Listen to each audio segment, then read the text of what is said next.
우리 오랜만에 기쁨으로 박수 치면서 우리 주님을 찬양하기 원합니다. 할렐루야.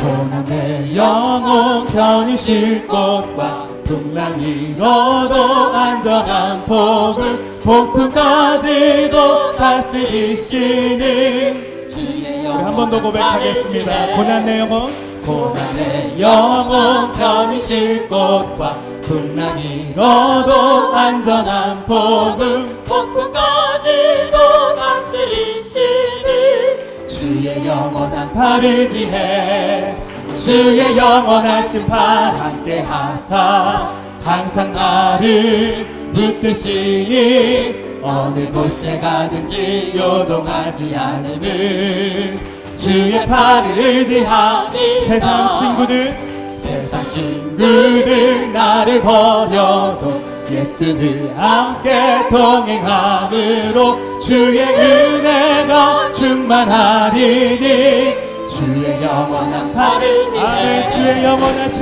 영원한 심판 함께 하사 항상 나를 붙드시니 어느 곳에 가든지 요동하지 않음을 주의 팔을 의지함이 나의 믿음이 연약해져도 미리 예비한 힘을 주시며 위태할 때도 안보하시는 주의 영원한 팔을 지해 주의 영원한 심판 함께 하사 항상 나를 붙드시니 어느 곳에 가든지 요동하지 않음을 주의 팔을 의지하니 능치 못한 것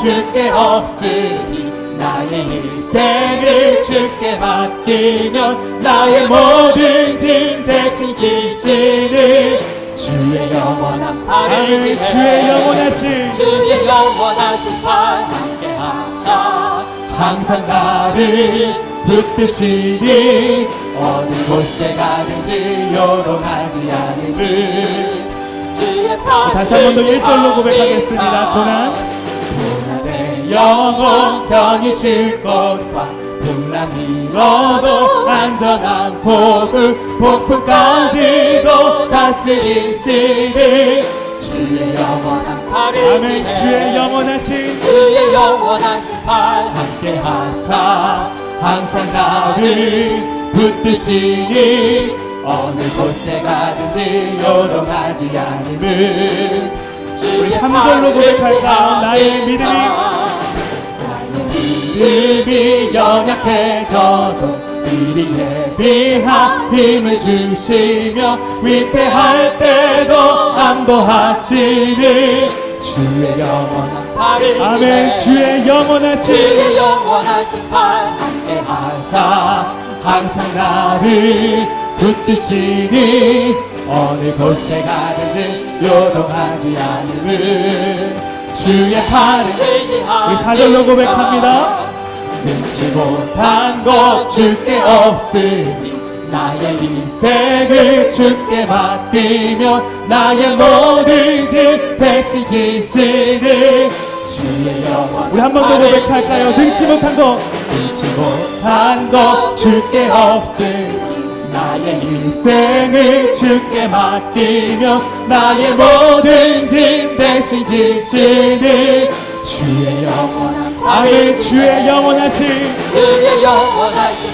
함께 하사 항상 나를 붙드시니 어느 곳에 가든지 요동하지 않음을 우리 한 번 더 고백하겠습니다. 주의 영원한 심판 함께 하사 항상 나를 붙드시니 어느 곳에 가든지 요동하지 않음을 우리 마지막으로 고백하겠습니다. 주의 영원한 심판 함께 하사 항상 나를 붙드시니 어느 곳에 가든지 요동하지 않으니 주의 팔을 의지하리라. 영원히 우리를 붙들고 계신 그 주님 앞에 우리 감사와 영광의 박수 올려드리며 나아갑니다. 할렐루야. 네, 다 같이 자리에 앉겠습니다. 하나님 말씀은 에베소서 5장 15절에서 21절까지 말씀입니다. 에베소서 5장 15절에서 21절까지 말씀.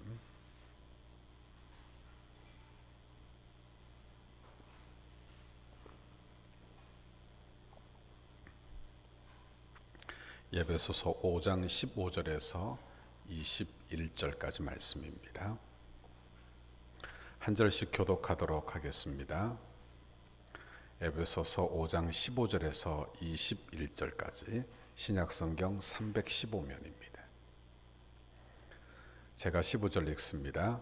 그런즉 너희가 어떻게 행할지를 자세히 주의하여 지혜 없는 자같이 하지 말고 오직 지혜 있는 자같이 하여 때가 악하니라.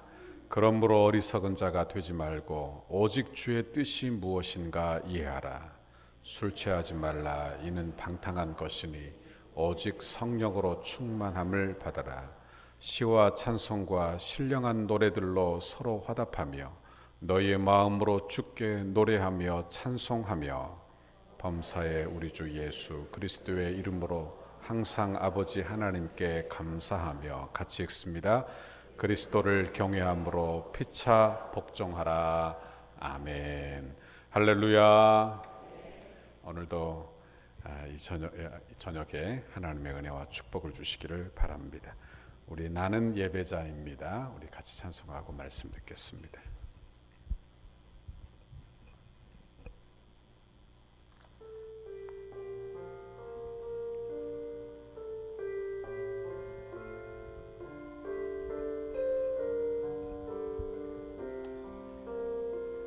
나는 하나님을 예배하는 나는 하나님을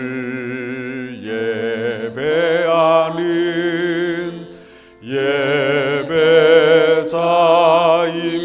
예배자입니다. 내가 서 있는 곳 어디서나 하나님을 예배합니다. 내 영혼 거룩한 은혜를 향하여 내 마음 완전한 하나님 향하여 이곳에서 바로 이 시간 하나님을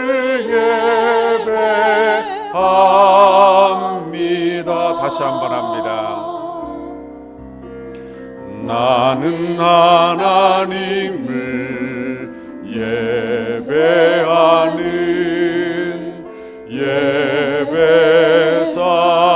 예배자입니다.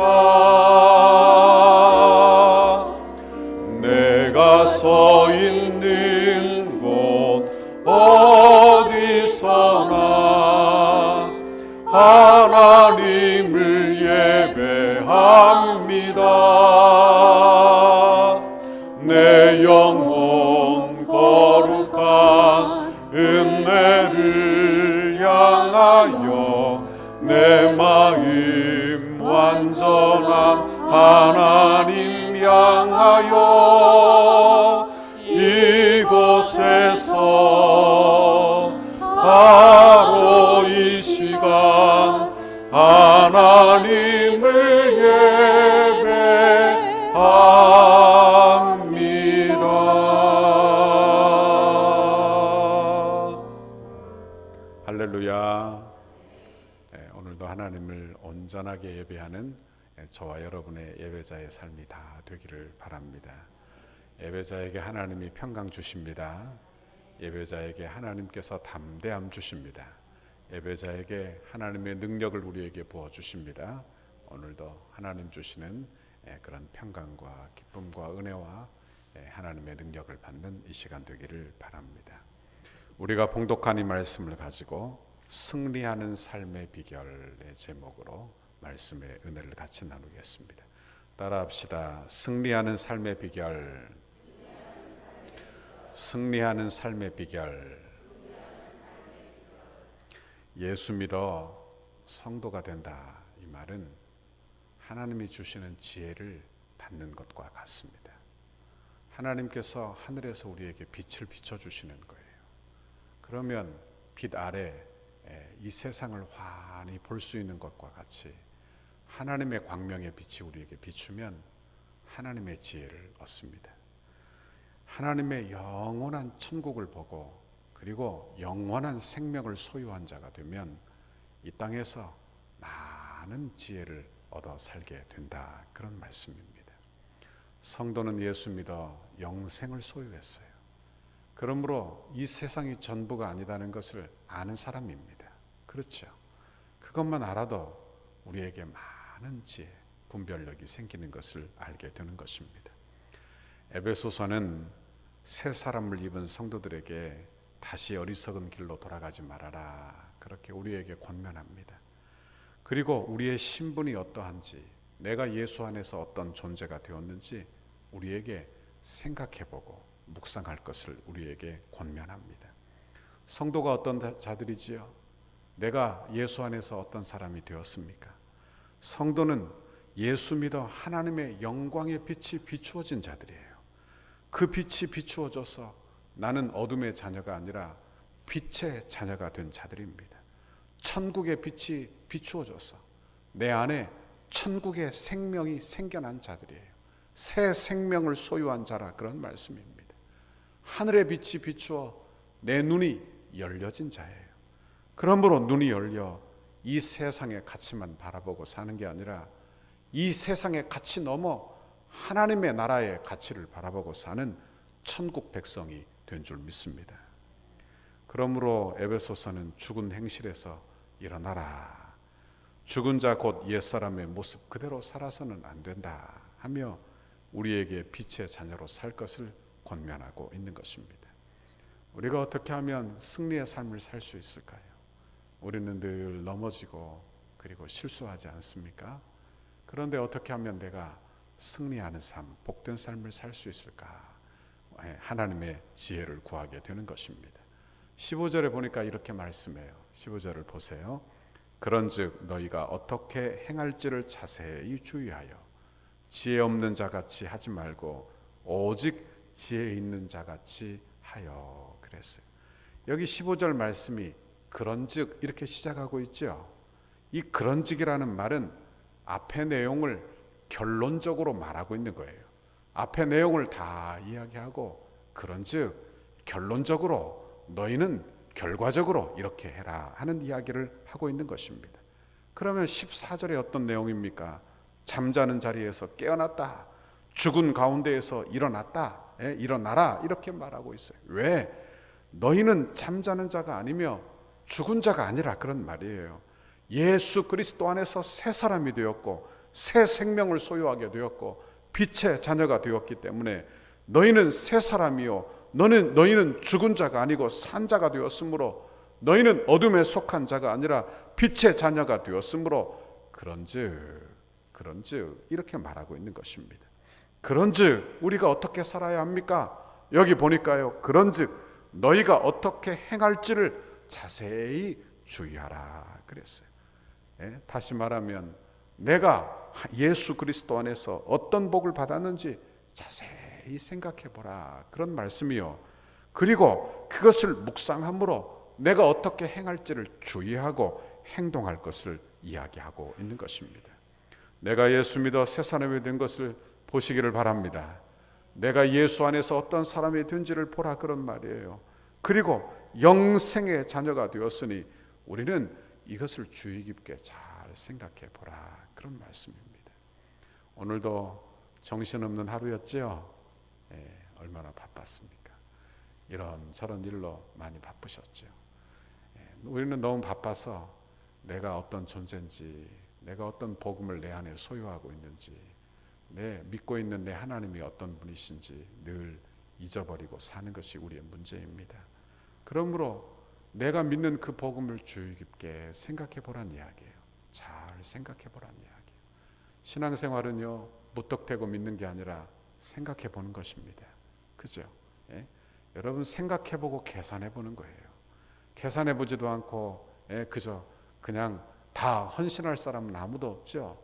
내가 얻는 게 무엇이고 잃는 게 무엇인지 잘 생각해 보고, 내가 이 저녁에 나와 기도하는 게 유익이 될지, 집에서 그냥 잠을 자는 게 유익이 될지 생각을 좀 잘 해보고, 내가 어떻게 신앙생활하는 게 복된 일인지 잘 생각을 해보고, 그리고 결론을 얻어 그런즉 내가 어떻게 해야 될지를 생각해 보라, 그런 말씀입니다.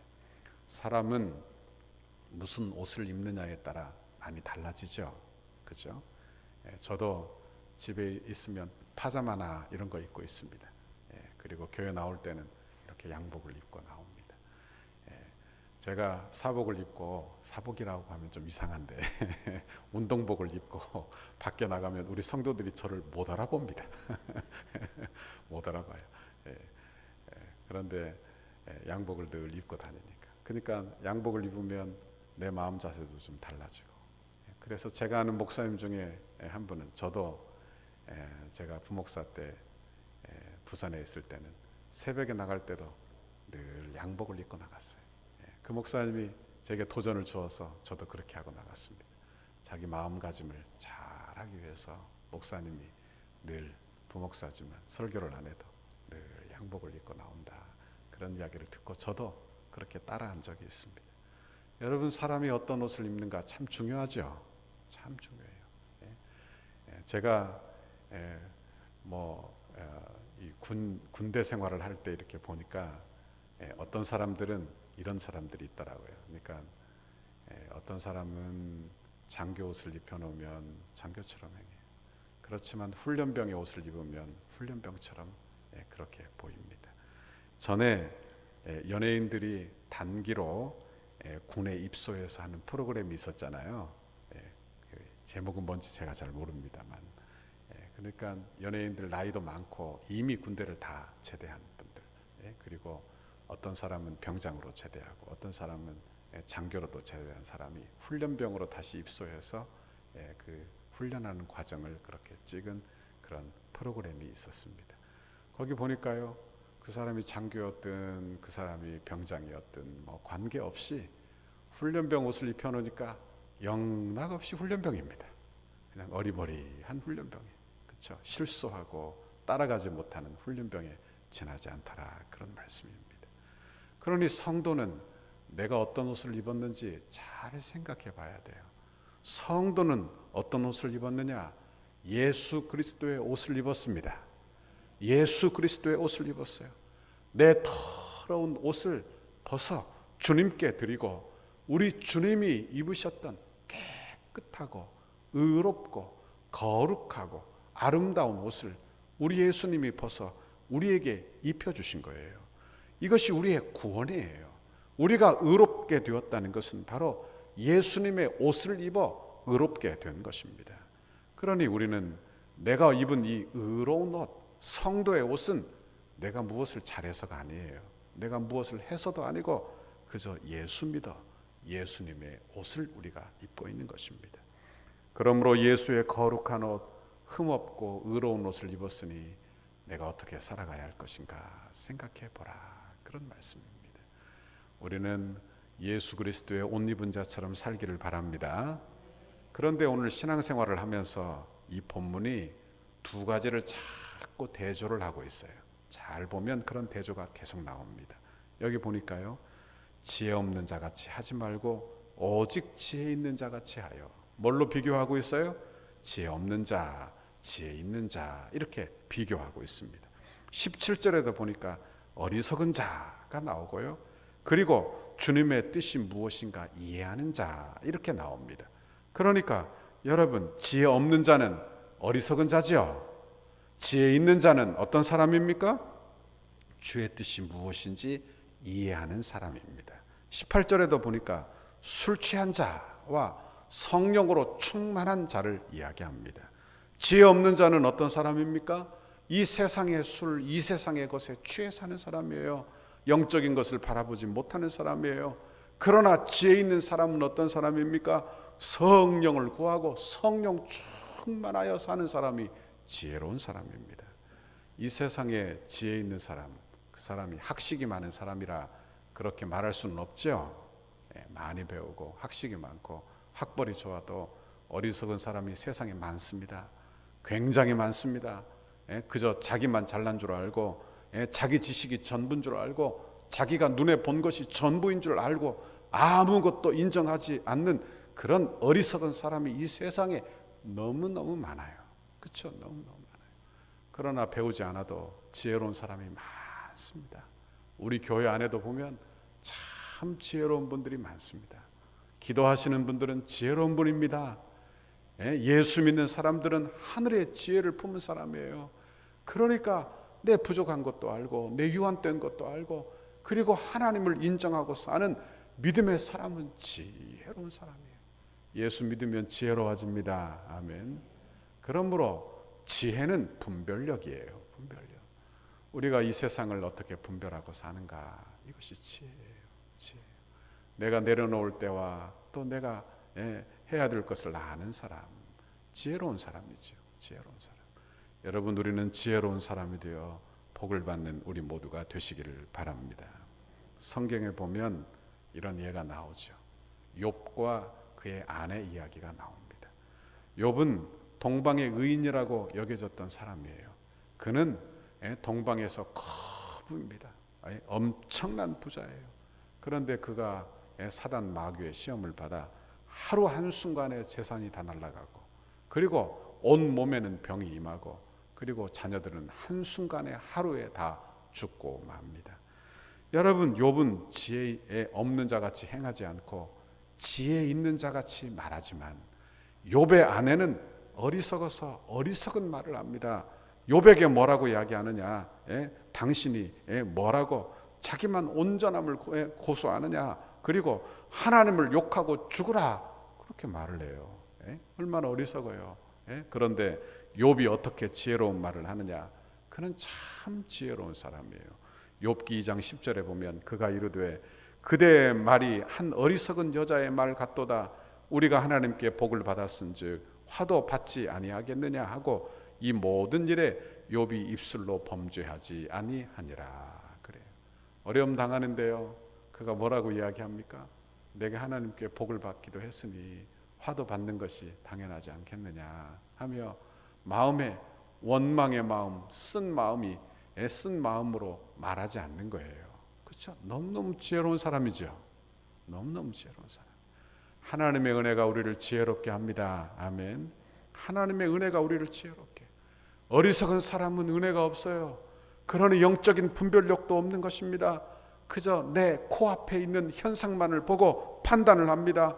그리고 내 앞에 있는 것만을 보고 판단하고 말합니다.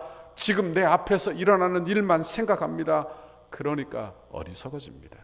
오늘 본문 17절에 보니까 어리석은 자가 되지 말고 오직 주의 뜻이 무엇인가 분별하라, 이해하라, 그렇게 말씀하고 있어요. 여러분, 그러면 지혜 있는 자, 영적인 분별력이 있는 사람은 어떤 삶을 살아야 할까요? 저와 여러분이 지혜롭고 삶을 승리하려면 어떻게 해야 될까요? 첫 번째로 16절에 세월을 아끼시기를 바랍니다. 시간을 아끼세요. 내게 시간이 많은 것 같죠? 나만 아는 게 시간 같습니까? 내 인생이 시간이 참 많은 것 같은데 세월이 갈수록 시간이 빨리 지나가죠? 세월이 갈수록 시간이 빨라요. 저는 요즘 일주일이 얼마나 빨리 지나가는지 그냥 휙휙휙 지나가요. 또 조금 지나면 설교해야 되고 조금 지나면 설교해야 되고 금방 오면 주일 되고 금방 또 주일 되고 돌아서면 주일 되고 참 좋습니다. 얼마나 감사한지 몰라요. 여러분의 시간은 어떤지 모르겠어요. 내가 시간을 어떻게 보내는가? 여러분, 왜 시간을 아끼라고 합니까? 세월이 여기 악하니까, 때가 악하니까 그렇게 말하고 있어요. 우리가 사는 시대를 한번 생각해 보세요. 우리가 사는 시대가 얼마나 악합니까? 이번에 이태원 감염 사태가 있었잖아요. 그렇죠? 그런데 이 이태원 사건에서 이 사건이 일어난 곳이 클럽이라고 킹들만 모이는 것인지 그런데 그 킹 클럽이라는 곳이 게이바라고 하지 않습니까? 그죠? 게이바가 뭔지 알죠? 동성연애 하는 사람들이 다 모여 있는 곳 아닙니까? 그렇죠? 그러니까 여러분 보세요. 이 동성연애 하는 사람들이 그날 무슨 축제를 했다나 그런 이야기가 있어요. 그러니까 동성연애 하는 사람들이 제주도로부터 시작해서 전국에서 모여든 거예요. 전국에서 모여든 거예요. 그런데 그런 일이 일어난 거죠. 그런데 언론도 정부도 이태원 클럽이라고만 이야기하지 게이바라 그렇게 동성연애 성소수자들에 대한 이야기를 하지 않죠. 그래서 제가 오늘 인터넷을 이렇게 보니까 이 동성연애를 하다가 이 교회에서 나와서 그 사역을 하고 계신 목사님이 이거 대해서 이렇게 글을 써는 걸 제가 봤습니다. 그런데 이 글에 보니까 뭐라고 이야기했냐면 동성연애자 중에 유명 정치인도 있고 기자가 그렇게 많답니다. 기자가. 그러니까 기자가 많아서 언론의 통제를, 언론에 그런 이야기가 안 나오게 하는 거예요. 그리고 유엔이나 또는 학계나 경제계에 동성연애하는 사람이 너무 많은 거예요. 많은 거예요. 그래서 여러분 정치하는 사람들이 그들의 심기를 건드리기를 싫어하는 거죠. 싫어하는 거예요. 싫어하는 거예요. 그러니까 결국에는 그 사실을 감추고 인권이라는 것 뒤에 그것을 감춰놓는 거예요. 교회에서 감염 사태가 일어나면 어땠습니까? 그냥 이름까지 다 밝혀졌지 않았습니까? 그렇죠. 교회 이름까지 거론되는 마당에 이태원에서 일어나는 사건은 누가 다녀갔는지, 그리고 그 옆에 수면방이라는 게 어떤 곳인지, 그리고 그곳에서 어떤 일이 일어났는지, 누구를 만났는지 전혀 공개하지 않는 것이죠.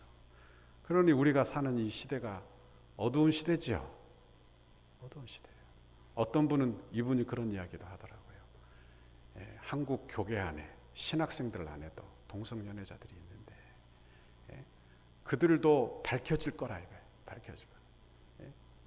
그러니까 한국 교회에서 하나님께서 이단을 걸러내고 동성연애자들을 걸러내는 그런 기회로 하나님이 삼으시는 게 아니냐 하는 이야기를 한 것도 제가 보았습니다. 여러분, 동성연애 죄악이죠. 그런데 인권 뒤에 숨어가지고 그냥 인권으로 몰아가고 있는 것이죠. 우리 사회가 인권 이야기하면 다 약하지 않습니까? 민주사회가 인권 이야기하면 정말 약해요. 그 인권 이야기하면 누구 하나도 말할 수 없는 그런 시대가 되었다. 그런 이야기죠. 여러분, 인권이 중요하지 않다는 이야기는 아닙니다. 오해하지 마세요. 그러나 성경적인 이야기를 하고 있는 것입니다. 여러분, 그러므로 이 시대에 우리는 우리는 이 시대에 세월을 아끼고 사는 우리 모두가 되시기를 바랍니다. 세월을 아낀다는 말은 이런 뜻이에요. 내 시간을 구원해내는 것입니다. 내 시간을 구원해내는 거예요. 그러니까 내 시간이 악한 데 쓰는 시간들이 많잖아요. 그렇죠? 그러니까 내가 선한 일을 하기보다는 안 좋은 생각을 하고 악한 생각을 하고 악한 데 시간을 보내고 남 험담하는 데 시간을 보내고 그리고 하나님의 뜻대로 살지 못하고 세상에서 죄 짓는 데 시간을 많이 쓰는데 성경이 세월을 아끼라 이 말은 여러분의 시간을 죄에서부터 구원하라 그런 뜻이 되는 거예요. 그러니 내 시간을 좀 구원해내야 돼요. 구원해내서 여러분처럼 이렇게 내 시간을 구원해내어 예배하는 시간으로 드리고 기도하는 시간으로 드리고 찬송하는 시간으로 드리고 여러분 이렇게 여러분의 시간을 구원해내기를 바랍니다. 그렇지 않으면 이 악한 세대를 거슬러 갈 수가 없어요. 악한 세대를 거슬러 갈 수가 없어요. 제가 옛날에 한참 전이에요. 한 10년도 넘은 일인데 그때야 동성연애자들에 대한 이야기가 우리 사회에 많이 없을 때인데 교회 집사님이 주일학교 교사인 집사님하고 이런 이야기가 하게 됐는데 제가 전도사 때인데 그분이 그런 이야기 하더라고요. 이거는 그냥 성향의 문제가 아닌가요? 그렇게 이야기해요. 성향의 문제가 아닌가요? 그러니까 태어나면서부터 그런 성적 취향을 가지고 있었으니까 그걸 죄라고 말할 수 없지 않느냐 하는 이야기를 하더라고요. 그러니까 한국 교회 안에도 이게 너무나 깊이 들어와 있는 거예요. 지금 그렇죠? 예? 말씀이 뭐라고 말하느냐 이걸 떠나서 여러분 우리 사회가 어떻게 되느냐 여기에 더 귀를 기울이고 있더라 그런 말씀입니다. 여러분 그러므로 이 세대를 분별하고 세월을 아끼는 저와 여러분의 신앙생활이 되기를 바랍니다. 두 번째, 우리가 승리하고 살 비결은 주의 뜻이 무엇인가 이해하시기를 바랍니다. 17절 말씀을 읽어봅시다. 시작. 그러므로 어리석은 자가 되지 말고 오직 주의 뜻이 무엇인가 이해하라. 그랬어요. 어리석은 자가 되지 말아야 돼요. 그러니까 내 생각으로 내 생각이 옳다고 여기는 어리석은 자가 되지 말고 하나님의 말씀을 읽어 그 말씀을 붙들어 주의 뜻이 무엇인가 분별하라는 거예요. 우리의 신앙의 기초는 무엇입니까? 우리의 신앙의 기초는 말씀이죠. 말씀이에요. 그런데요, 말씀이 내 기초가 되지 아니하고 내 경험이나 그리고 내 생각이나 그리고 내 방법이나 이런 게 내 신앙생활의 기초가 되어서는 됩니까? 안 됩니까? 안 되죠. 그것이 기초가 되면 어리석어집니다. 왜? 하나님의 뜻대로 분별하지 못하고 내 생각대로 자의적으로 해석하기 때문에 어리석어지죠. 그러니까 어두워지는 거예요. 영적으로 어두워지는 거예요. 여러분 우리는 영적으로 분별하여 주의 뜻을 잘 분별하기를 바랍니다. 예수님이 어리석은 부자 이야기를 하셨습니다. 한 부자가 한 해 농사를 지었어요. 그래서 농사가 잘 돼서 풍년을 맞았습니다. 소출이 너무 많았어요. 하나님의 은혜입니다. 하나님의 은혜로 그렇게 복을 받게 된 거예요. 쌓을 곳이 없어서 새로이 창고를 짓고는 그곳에 곡식을 다 챙겨놨어요. 그리고 속으로 아무도 안 듣는데 속으로 이렇게 말했다고 합니다. 이제 내가 먹고 마시고 좀 즐거워하자. 이제 즐길 일만 남았구나. 내 인생 이제 즐길 일만 남았구나. 이 이야기를 속으로 한 이야기를 우리 주님이 들으셨어요. 그러니까 속으로 말하는 거 조심하시라고. 정말이에요. 저 속으로 말하는 거 조심하라고. 내 속으로 그저 이렇게 되뇌이는 이야기 조심하라고. 그런데 그렇게 이야기하는데 하나님이 듣고 이 부자를 향해서 이렇게 말씀했어요. 누가복음 12장 20절에 보면 어리석은 자여 오늘 밤에 내 영혼을 도로 찾으리니 그러면 내 준비한 것이 누구의 것이 되겠느냐 하셨으니 자기를 위하여 재물을 쌓아두고 하나님께 대하여 부여하지 못한 자가 이와 같으니라 그랬어요. 어리석은 자는요 자기가 가진 것이 전부인 줄 압니다. 그리고 자기가 가진 것을 손에 콕 쥐고 놓지 않습니다. 그래서 어리석어지는 거예요. 그리고 자기가 준비한 그것이 다 자기 것이 될 줄 알아요. 그러나 천만에 그렇지 않습니다. 자기가 아는 것이 전부인 줄 알고 자기가 손에 든 것이 전부인 줄 알고 하나님을 인정하려 들지 않는 거예요. 그러나 지혜로운 사람은 어떤 사람입니까? 하나님의 은혜를 인정하고 하나님을 인정하고 사는 사람이에요. 내가 유한됨을 아는 사람이요 하나님의 종말의 심판이 있음을 아는 거예요. 그러니 내가 가진 것으로 선용할 줄 아는 거예요. 다른 사람, 어리석은 사람은 아까워서 못합니다. 내 시간도 아깝고 내 것이 아깝고 여러분 내 재능이 아깝고 내가 준비한 것이 아깝고 그러나 지혜로운 사람은 그것을 가지고 주님 나라 위하여 선용할 줄 아는 사람입니다. 기회가 되면 그것을 풀어 사용하고 기회가 되면 그것을 사용하여 주 앞에 영광 돌리는 사람. 여러분 이런 사람이 우리 모두가 되시기를 바랍니다. 내게 재능이 많으면요 어떤 사람은 재능이 많아 아이고 평생 일을 하고 살았는데 내가 앞으로는 안 하고 살아야지 내가 좀 안 해야 되겠다. 재능을 안 써요. 어떻게 될까요? 재능이 없어집니다. 점점점 못해집니다. 점점점 못합니다. 그런데요 마음에 소원을 품어 내가 일도 하고 싶다. 저 일도 하고 싶다. 교회에서 이것도 해보고 싶고 저것도 해보고 싶고 그런 사람은요 재능이 막 살아납니다. 재능이 막 살아나요. 못하던 것도 잘해집니다. 하나님의 은혜가 막 임하고 잘해지는 거예요. 그 사람이 그걸 하고 있으면요 교회가 행복합니다. 하나님 주시는 은혜가 임하는 거예요. 여러분 이런 은혜를 우리 모두에게 주시기를 바랍니다. 어리석은 자같이 되지 말고 하나님 주시는 은혜 받아 여러분 이 모든 것을 사용하는 우리 모두가 되시기를 바랍니다. 주의 뜻을 알지 못하면 어리석은 자가 되지요. 그저 내 뜻만 있으니까 어리석은 자가 됩니다. 하나님이 내게 왜 물질을 주셨는지, 하나님이 내게 왜 권세를 주셨는지, 하나님이 내게 왜 직분을 주셨는지, 하나님이 내게 왜 이런 재능을 주셨는지 생각하지 않으니까 어리석은 자가 돼요. 그러니까 내 뜻대로만 사용하니까 어리석은 자가 돼요. 그러나 하나님의 뜻이 보이면 그는 지혜로운 자가 돼요. 주의 뜻대로 내가 어떻게 살까? 내게 주신 것을 어떻게 활용하고 살까? 내가 주님의 영광 위해서 어떻게 살면 참 좋을까? 이런 생각을 하게 되는 거예요. 그 사람은 지혜로운 사람이에요. 참 지혜로운 사람이에요. 원하기는 저와 여러분이 이렇게 지혜로운 사람이 다 되기를 바랍니다. 로마서 12장 2절에 보면 너희는 이 세대를 본받지 말고 오직 마음을 새롭게 함으로 변화를 받아 하나님의 선하시고 기뻐하시고 온전한 뜻이 무엇인지 분별하도록 하라. 그랬어요. 여기 분별하라는 것은 이 세상에 주어진 명령이 아니라 빛의 선물로 주시고 그리고 빛을 품은 성도들에게 하신 명령이에요. 성도들에게 하신 명령. 성도는 우리의 환경을 하나님의 말씀에 비추어 봐야 돼요. 하나님의 말씀에 빛에 비추어 보는 거예요. 여러분, 이 세상의 내 문제와 그리고 내 환경을 하나님의 말씀에 빛에 비추어 보는 거예요. 그래야만 여러분 판단을 하고 분별력을 갖게 되는 것입니다. 여러분 말씀에 비추지 않으면요, 내 지각과 내 생각은 어두워요. 영적이지 않은 거예요. 내 경험과 내 판단은 어두워요. 그러니까 나 혼자 판단해서는 안 되는 거예요. 우리는 속기 쉽고 어리석고 여러분 쉽게 죄에 빠지기 쉬운 사람들이라 그런 말이에요. 그러니 어리석어지기 쉽다. 너무너무 빨리 어리석어지기 쉽다, 그런 말씀입니다. 어리석은 사람은 하나님의 나라가 안중에 없습니다. 그렇죠. 내가 중요해요. 내가 중요해요. 하나님의 심판이 안중에 없습니다. 눈에 보이는 것이 전부입니다.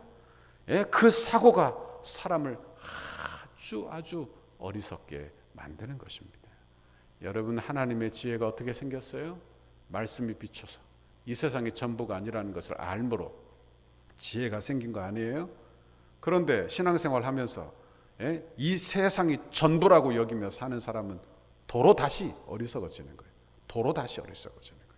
그러니 우리는 예수 믿어 빛의 자녀가 되었는데 어떻게 다시 그 어리석은 자리로 돌아가겠느냐, 그런 말씀입니다. 우리는 눈에 보이는 것이 전부가 아니라 하나님의 나라를 바라볼 수 있기를 바랍니다. 눈에 보이는 게 전부면요, 우리 안에 오기가 많이 생기고요, 교만함이 많이 생기고요, 고집이 많이 생기고요. 그렇죠? 왜? 눈에 보이는 게 그게 전부니까요. 그렇죠? 내 안에 아량이라는 건 생겨날 수도 없고요, 다른 사람을 배려한다는 것은 있을 수도 없고요, 누군가를 받아들인다는 것은 생각할 수도 없는 일이 되는 거예요. 그렇죠? 그러나 이 세상이 전부가 아니에요. 하나님의 나라가 있어요. 그러니까 내가 지금 여기에서 좀 부족해도 그래도 하나님의 은혜에 감사하게 되는 것이죠. 원하기는 우리에게 이런 은혜를 우리 모두에게 주시기를 바랍니다. 세 번째로 18절에 같이 읽어봅니다. 시작. 술 취하지 말라. 이는 방탕한 것이니 오직 성령의 충만함을 받아라. 그랬어요. 여기서도 대조가 나오죠. 술 취하는 것과 성령 충만한 것을 이야기합니다. 그렇죠? 세상 사람들이 술을 왜 마십니까? 좋을 때 마십니다. 자기의 쾌락을 위해서 마십니다. 또 어떤 때 마셔요? 안 마셔봐서 모르시나 보네요. 외로워서 마시고, 괴로워서 마시고, 슬퍼서 마시고. 그렇죠? 그러니까 자기 만족과 즐거움을 위해서 그렇게 술을 마시는데, 예수 믿는 것과도 또 이렇게 비교한 이유가 있죠. 세상은 이렇게 즐거움을 위해서 마시지만 예수 믿는 사람은 영혼의 만족을 위하여 성령 충만함을 구합니다. 세상 사람들은 세상의 고통과 괴로움을 잊기 위하여 술을 마시지만 예수 믿는 사람들은 이 세상의 고통과 괴로움을 극복하기 위하여 성령을 구합니다. 이기기 위하여 구하는 거예요. 여러분, 술 취하여 살면 방탕하기 쉽지만 성령 따라 살면 절제된 삶을 살게 되는 줄 믿습니다. 이 세상을 이기고 고난을 이기고 주의 뜻을 분별하며 살게 되는 것입니다. 그러므로 성령을 구하시기를 바랍니다. 갈라디아서 5장 16절에 보면 내가 이르노니 너희는 성령을 쫓아 행하라. 그리하면 육체의 욕심을 이루지 아니하리라. 그래서 내가 이 세상을 이기고 살 방법, 내가 승리할 방법은 내 힘으로 사는 게 아니에요. 여러분, 내 어리석은 생각 따라 사는 거 아니에요. 내 어리석은 분별력 따라 사는 게 아니에요. 우리는 하나님의 말씀을 붙들어 성령을 구하여 주의 뜻을 분별하여 사는 것입니다. 여러분, 그러니까 내 뜻을 이루고 사는 것이 아니라 주의 뜻을 이루어 주의 뜻에 순복하며 사는 것이 가장 좋은 길이요, 내 육체의 욕심을 이루고 살지 않을 승리의 방법이 되는 것입니다. 여러분 원하기는 이 저녁에 성령 충만함을 구할 수 있기를 바랍니다. 그러나 성령 충만함을 오해하진 마세요. 성령의 사역은 예수 복음과 별개로 오는 법이 없고, 성령의 은사는 예수 복음과 별개로 오는 법이 없어요. 그러니까 예수 복음과 별개로 개인의 어떤 체험만 있고, 여러분 개인의 어떤 능력만 있고, 개인의 어떤 그런 유익만 있는 것이 아니라 성령님의 사역은 반드시 예수 복음을 우리에게 적용하고, 그리고 예수 안에서 성도에게 위로를 주시고 하나님의 말씀을 이해토록 하시고 예수님을 사랑하게 하고 교회의 질서에 순종하게 하고 교회 하나님의 나라를 사랑하게 하고 세우게 하는 것이 성령의 역사라, 그런 말씀입니다. 그러니 성령, 그 성령을 구하고 사는 저와 여러분의 신앙생활이 되기를 바랍니다. 성령 받았는데 교회 질서를 무시하고 사는 사람은 성령이 아니에요. 그건 성령 받은 게 아니라 그런 말이에요. 내가 은사를 받았는데 내 유익만 구하고 살아요. 그건 성령이 아니에요. 똑바로 알아야 돼요. 성령의 역사가 아니라 그런 말이에요. 성령의 역사는 반드시 예수 중심으로, 교회 중심으로 그렇게 성령께서 역사하시고 그리고 가르치시는 거예요. 그러므로 성령 충만함을 구하여 은혜 받기를 바랍니다. 19절에 보니까 성령 충만한 삶이 두 가지로 우리에게 나타나죠. 19절에 보세요. 같이 읽습니다. 시작.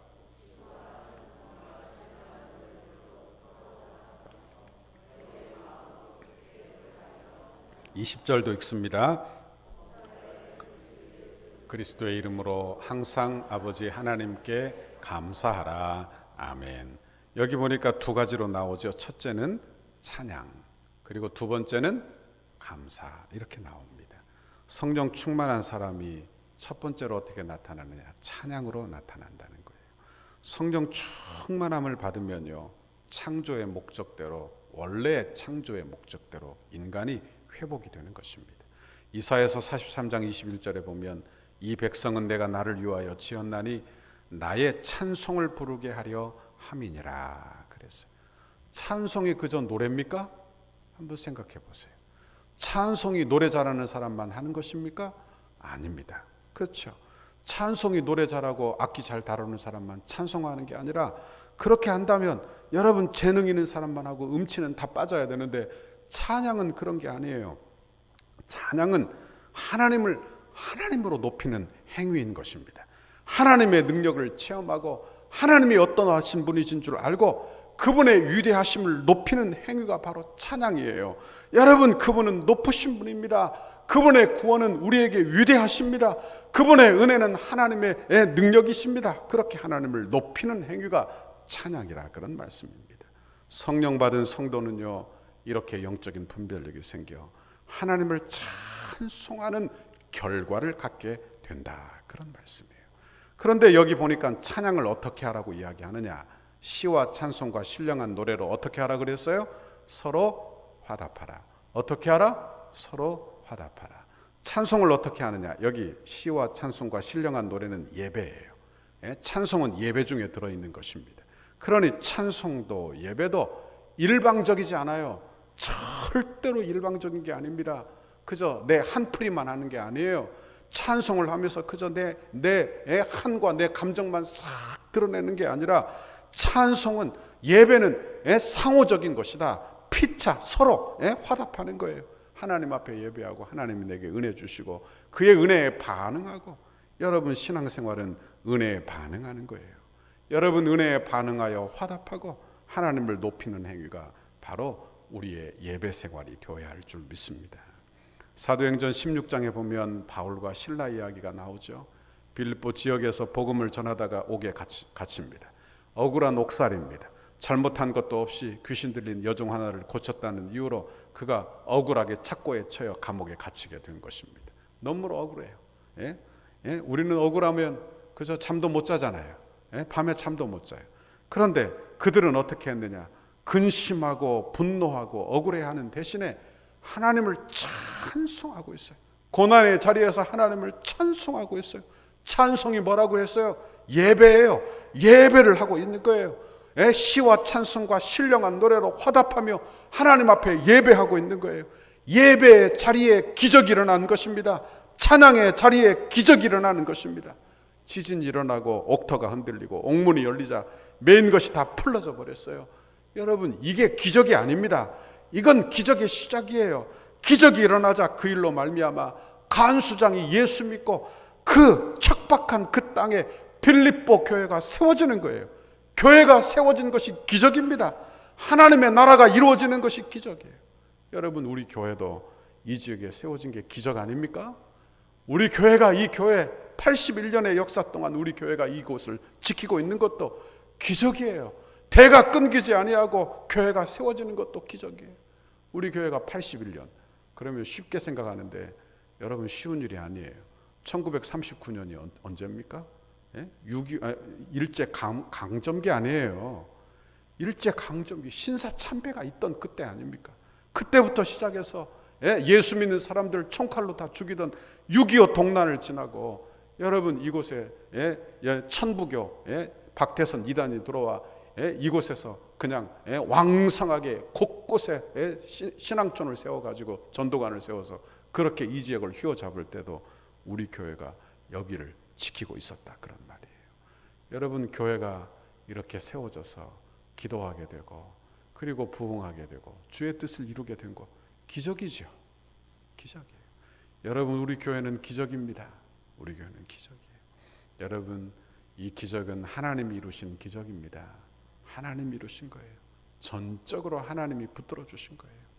여러분, 원하기는 우리 교회가 이 기적의 축복을 계속해서 이루어 가기를 바랍니다. 저는 우리 교회 하나님께서 이런 복을 주시리라 믿습니다. 교회 건축 이후에도 하나님의 은혜로 이렇게 기적으로 우리 교회를 늘 붙들어 주시기를 바랍니다. 성령 충만함이 임하면 외적으로 찬양하고 내적으로는 감사를 하게 됩니다. 20절에 보니까 범사에 우리 주 예수 그리스도의 이름으로 항상 아버지 하나님께 감사하며, 감사는 성령의 열매, 감사는 성령의 열매. 여러분, 성령이 임하면 그 영혼의 어두움이 걷히고 예수를 믿어, 그리고 그 안에 뭐가 생기느냐? 감사가 생기게 되는 거예요. 누가 은혜 받은 사람인 줄 아느냐? 그 사람 입술을 보면 압니다. 딱 압니다. 그 사람이 어떤 직분을 가지고 있든지 늘 매사에 원망 불평하고 그리고 비난하고 사는 사람은 그 사람 은혜 받은 사람 아닙니다. 그 사람 은혜 받은 사람 아닙니다. 은혜 받은 사람은 감사하는 사람입니다. 감사하는 사람. 아이고, 감사합니다. 고맙습니다. 감사합니다. 그게 은혜 받은 사람이에요. 이 은혜 받은 사람의 열매는 반드시 감사로 나타나는 거예요. 원하기는 저와 여러분이 이렇게 감사 많이 하는 저와 여러분의 신앙생활이 되기를 바랍니다. 오늘 본문 20절 말씀을 보십시오. 여기 감사가 어떻게 나오느냐? 범사에 우리 주 예수 그리스도의 이름으로 하라. 그래. 범사에 예수 그리스도의 이름으로. 좋은 일만 만날 때만 감사하라는 게 아니라, 여러분, 좋은 사람만 만나서 감사하라는 게 아니라 마음에 안 드는 사람을 만나도 감사하고 내게 맡겨주신 것에 감사하고, 여러분, 범사에 주 예수의 이름으로 감사하고 사는 저와 여러분의 신앙생활이 되기를 바랍니다. 우리 21절 말씀 한번 읽어보고 그리고 조금 마무리하고 마칩니다. 읽어봅니다. 시작. 그리스도를 경외함으로 피차 복종하라. 아멘. 여기 보니까 승리하는 신앙생활이 어떤 결론으로 가는지를 잘 보세요. 성령 충만한 신앙생활이 어디로 가는지 보세요. 세월을 아끼며 살아 믿음으로 산 믿음의 결국이 어떻게 가는지를 보세요. 여기 보니까 그리스도를 경외함으로 피차 복종하라, 이렇게 나타나는 거예요. 신앙생활이 뭔지를 잘 알아야 돼요. 예배가 뭐냐? 하나님을 경외하는 것입니다. 하나님의 말씀에 복종하고 순종하는 것입니다. 이것이 예배예요. 예배예요. 우리 마음속에 하나님 경외가 있는 사람은 반드시 말씀에 순종합니다. 하나님의 뜻이라면 반드시 복종하는 거예요. 이 경외, 하나님 경외와 복종이 이어져 있는 거예요. 그런데 이 복종, 예배가 어떻게 나타나느냐? 피차 복종으로 나타나는 거예요. 피차 복종으로. 여러분, 예배는 하나님께만 드린다고 그렇게 여기지만 그게 맞는 이야기예요. 하나님께만 잘하면 되느냐? 이렇게 생각할 수도 있고 하나님께 예배하는 것이지만, 그러나 예배는 어떻게 열매를 맺느냐? 여기 보니까 피차 복종하는 것으로 나타나는 거예요. 신앙생활은 이렇게 나타나는 것입니다. 세월을 아끼고 살아 믿음으로 살면 그 결과 우리 교회 안에 서로 은혜가 나타나 피차 서로 존경하고 복종하는 자리로 나타나요. 여러분, 필요 없는 시간을 구하고 믿음으로 살고 하나님의 뜻을 분별하고 살면 어떻게 나타나느냐? 피차 서로 비난하는 게 아니라 피차 존경하고 피차 여러분 그렇게 서로 복종하는 형태로 그렇게 우리의 신앙의 열매가 맺히게 된다, 그런 말씀입니다. 교회 모습이에요. 이게 교회 그림이에요. 교회 그림. 여러분, 우리의 사역의 그림이기도 한 거예요. 여러분, 이런 그림을 잘 그리세요. 내가 어떤 일을 하든지 어떤 모습이 되든지 여러분, 성령 충만함을 구하여 하나님의 은혜가 임하고, 그리고 하나님이 내게 소명을 주어 주의 사역을 감당하고 직분을 감당하고 어떤 일을 감당해.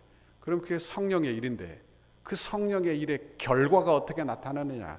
교회 안에서 피차 서로 존경하고 복종하는 것으로 교회 안에 나타난다, 그런 말씀입니다. 이게 열매예요. 성령의 열매. 원하기는 우리 모두에게 이런 열매를 주시기를 바랍니다.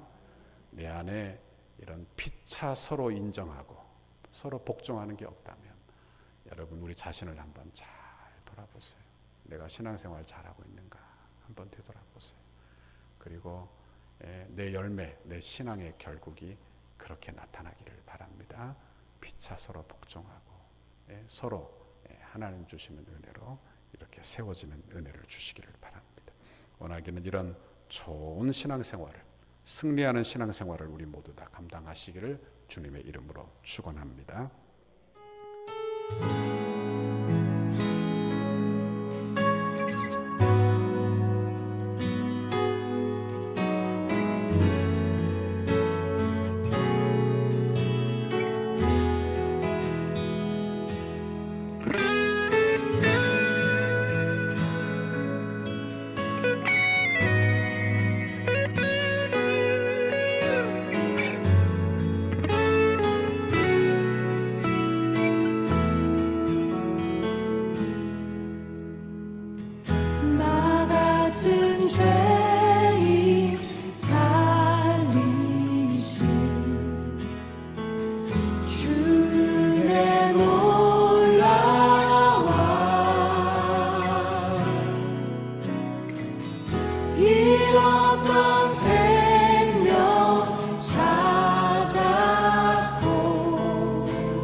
귀하고 귀하다. 주 찬양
임하소서.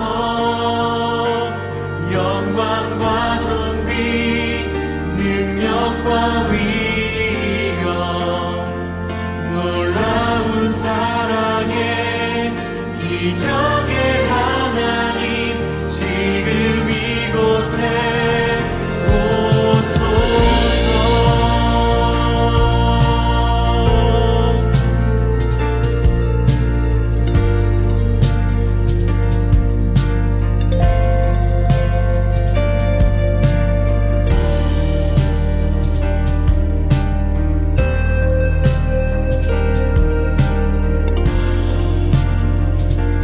우리 함께 같이 고백하도록 하겠습니다. 주의 나라가 주의 나라가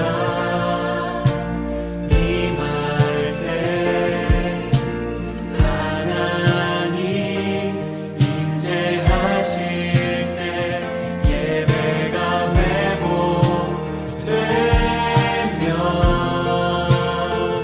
기적은 일어나네. 전능하신 주 영원하신 능력의 통치자 자유가 선포되어 주 백성 돌아오네.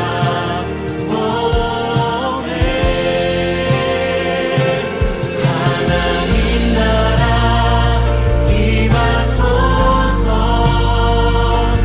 영광과 존귀 능력과 위엄 놀라운 사랑의 기적의 하나님 지금 이곳에 오소서. 하나님 나라 임하소서. 영광과 존귀 능력과 위엄 놀라운 사랑의 기적의 하나님 지금 이곳에 오소서. 한 번 더 같이 고백하겠습니다. 하나님 나라 임하소서. 영광과 존귀 능력과 위엄 놀라운 사랑의 기적의 하나님 지금 이곳에 오소서. 하나님 나라를 기대합니다. 하나님 나라 임하소서.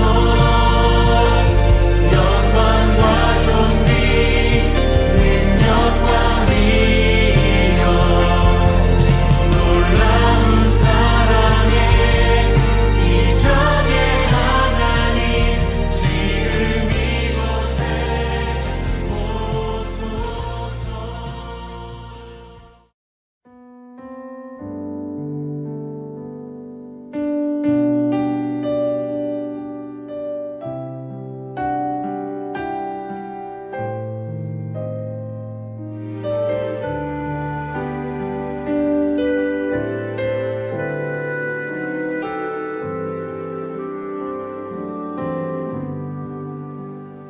주님여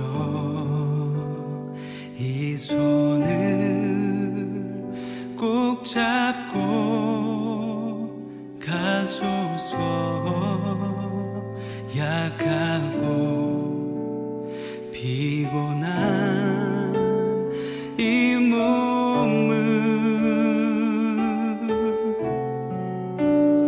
폭풍 우 흑암속 해치사 빛으로 손잡고 날 인도하소서.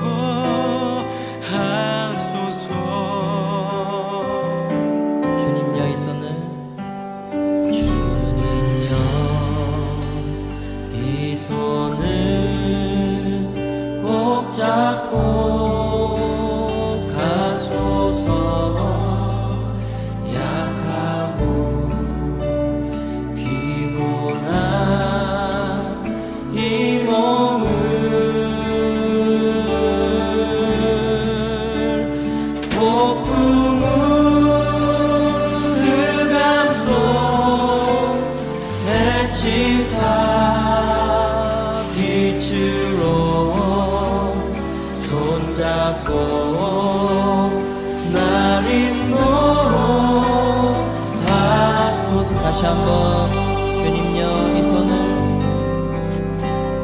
주님여 이 손을 꼭 잡고 가소서. 약하고 피곤한 이 몸을 폭풍우를 감속 해치사 빛으로 손잡고 날 인도하소서.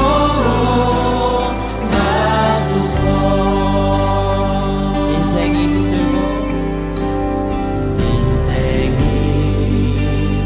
힘들고 고난이 겹칠 때 주님여 날 도와 주소서.